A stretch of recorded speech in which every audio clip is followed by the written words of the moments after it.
Dear viewers across the world, most welcome to my channel NAGA World Conflict Zone.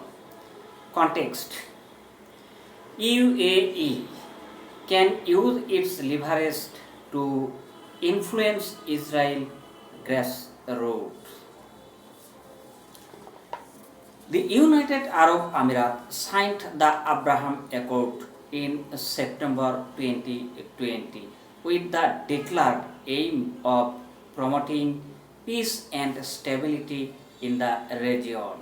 The accord's scope extended beyond bilateral relations with Israel, as they were supposed to set a strategic agenda for the Middle East.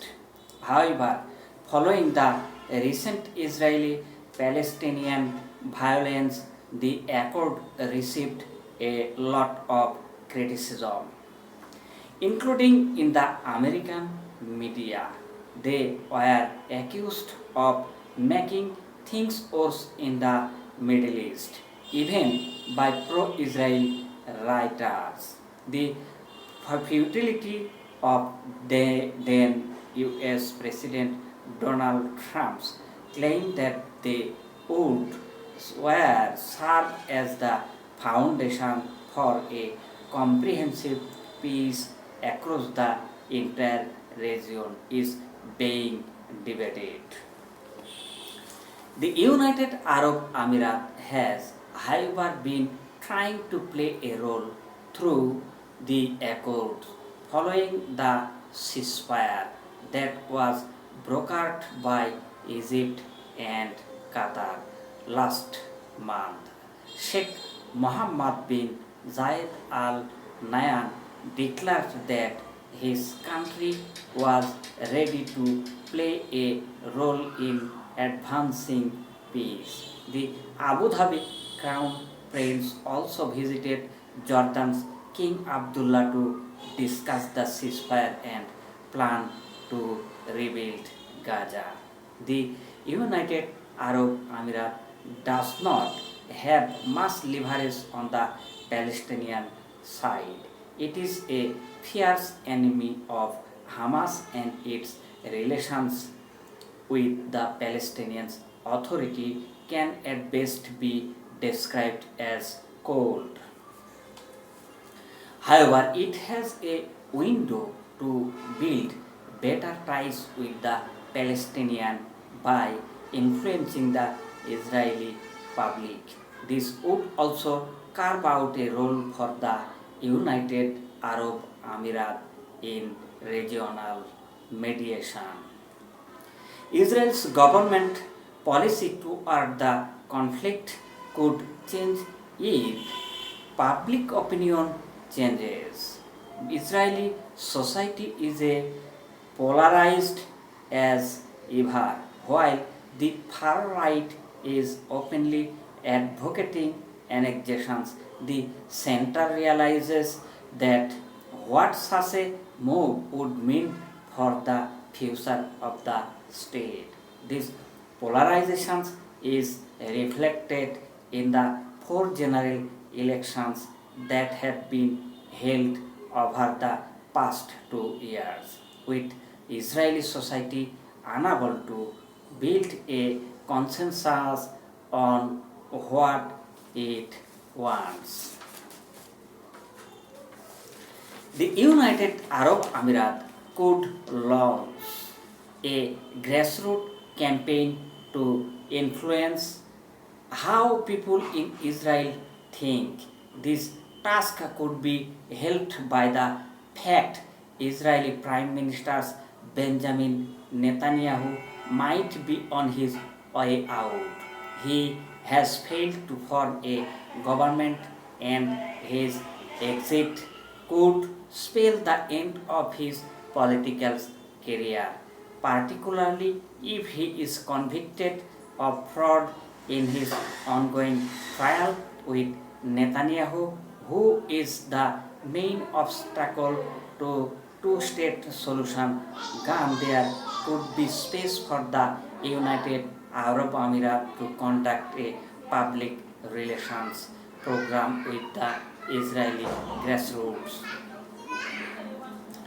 The UAE can benefit from the fact it has a diplomatic mission in Israel, which gives it the chance to engage with the grassroots. It could send Emirati students, academics, professionals, and businessmen and moderate them to connect with their counterparts in Israel.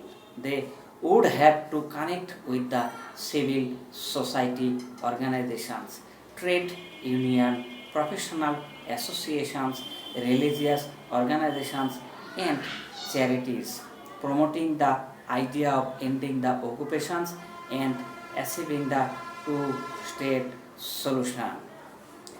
Such as outreach plan would not require a large budget. The United Arab Emirates only needs to identify about 20 of its own citizens who have an interest in public affairs, are good speaker, and are fluent in English. It needs to train them on the proper messaging that could convince an Israeli citizens.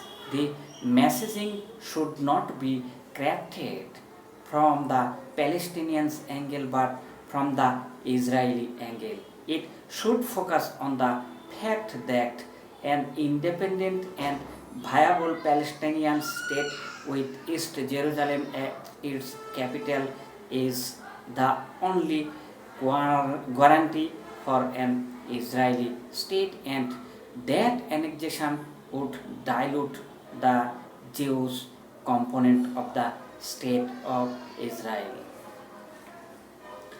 It is also important to discuss the issue of Al-Aqsa Mosque. The founder of Israel, David Ben-Gurion, never wanted to deal with Al-Aqsa. He knew that handling a sacred Muslim religious site would be a gargantuan task. Even after the occupation of East Jerusalem in 1967, Defense Minister Moshe Dayan did not want to get involved in such a highly problematic issue. The rollout of the plan would also not be complicated. The United Arab Emirates Embassy in Israel can get the contact of the various institutions and organizations, prepare meetings, and organize events in which the Emirati emissaries can interact with their Israeli counterparts. The program can be rolled out quite quickly, as Israel is a small country of about 9 million people.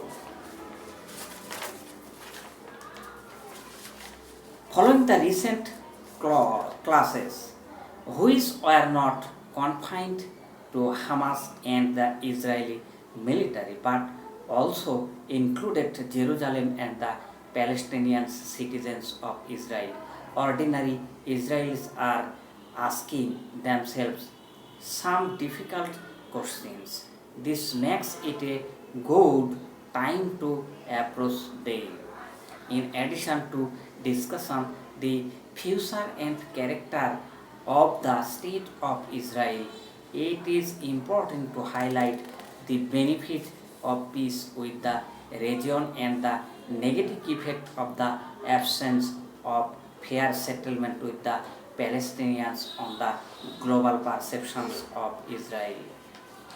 The latest round of clashes generated a lot of negative publicly for the Tel Aviv, and international public opinion is shifting. It will likely get worse for Israel with every round of clashes.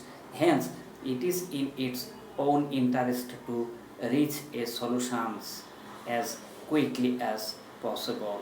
As the status quo is no longer sustainable, this plan also falls in line with the UAE's policies of seeking to be a regional leader in soft power, in which It mentioned people diplomacy as one of the six main pillars of its strategy.